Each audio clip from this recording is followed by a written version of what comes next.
Ink spots, take out the garbage. Hello, everyone. This is Inkspots. Welcome to Comic Book Coloring 101.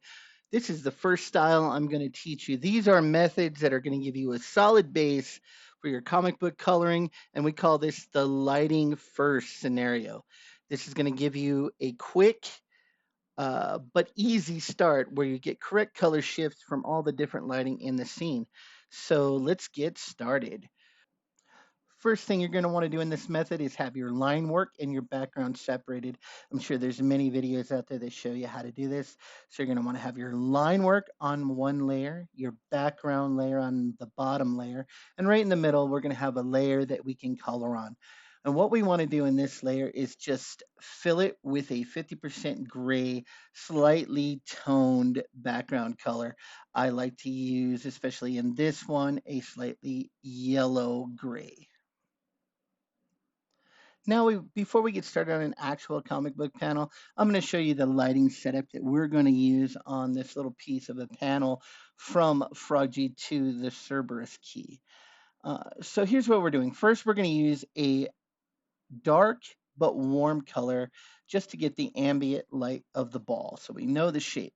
You can do this on your comic book panel, all the little cracks and crevices. You're going to pick a general lighting direction. Right? I'm going from top to bottom here, and you're going to just show the ambient lighting, which is the progression from dark to light. And it's going to be very minute. You're not going to want a super dark black when you do this. You can also use this to kind of trace out all your cast shadows and things like that. After we do that, the first light I want to have is a blue light coming from up above. Now, this light is not super strong, but this is the atmospheric light for the scene. So you got a blue light that's coming down, lighting up the top of the ball.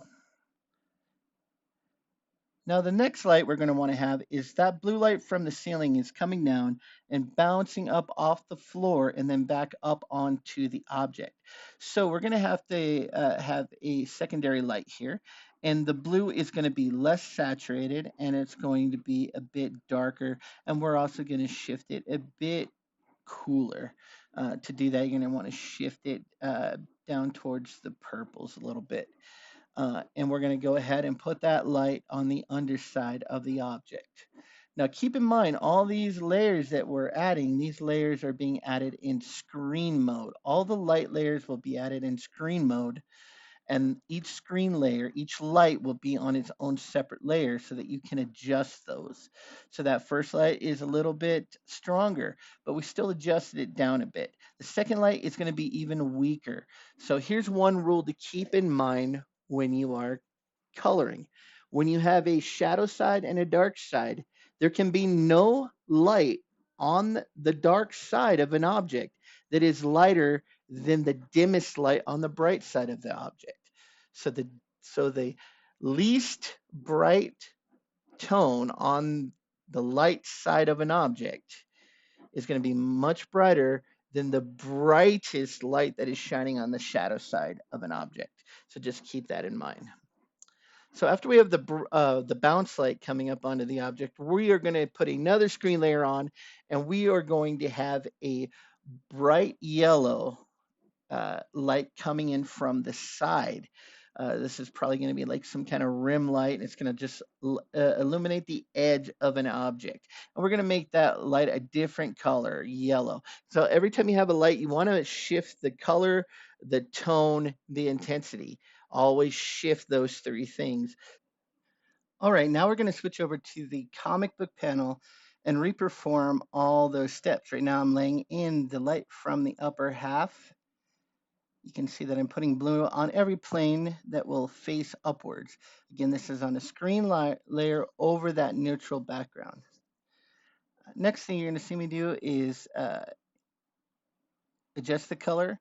And now I'm putting in that little bit of bounce light that's hitting all the under surfaces. This would be like a slight light that's bouncing up off the ground. Now I'm adding in that side light, that bright side light. And here we've got all of our lights in, but I didn't put in the shadows yet. So now I'm coming in with a multiply layer, and I am just erasing out anything that's too dark, but I'm finding every crack, every crevice.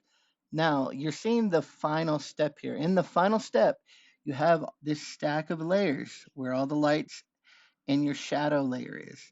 You're going to put a layer on top of all of those, not on top of the line art, but on top of all the lighting layers.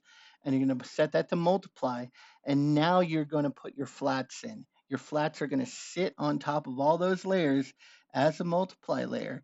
And that multiply layer is going to mix with all the lighting layers underneath. And it's going to give you a super solid base to go ahead and start coloring, finishing up the coloring. It's going to get you about 80% there with the color shifts.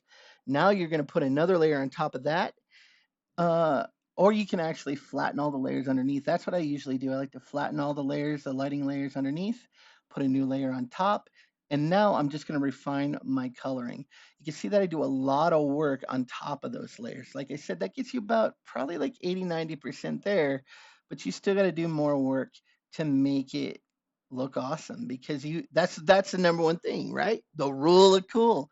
Make it look awesome. Make yourself unique. Even as a colorist, there's room for you to have artistic say so in the image. So after you finish watching me do this, there's going to be a short, actually, cartoon of our upcoming comic, Frog G, the Cerberus Key.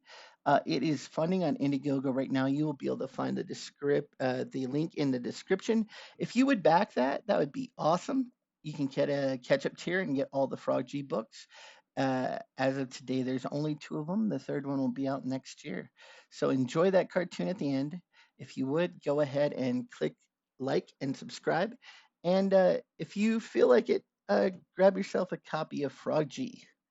You guys have a great day, and I'll see you in the next video.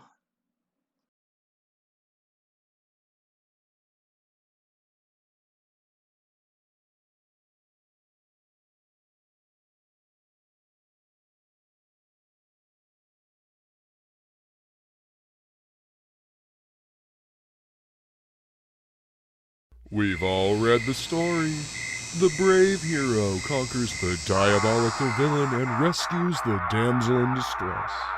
But this is real life, and in real life, stories don't always have happy endings. Frog G, the story of a man turned into a frog by a voodoo priestess sent on a mission to kill a god by death itself. Now our hero must roam the underworld to regain his humanity and win back the woman he loves.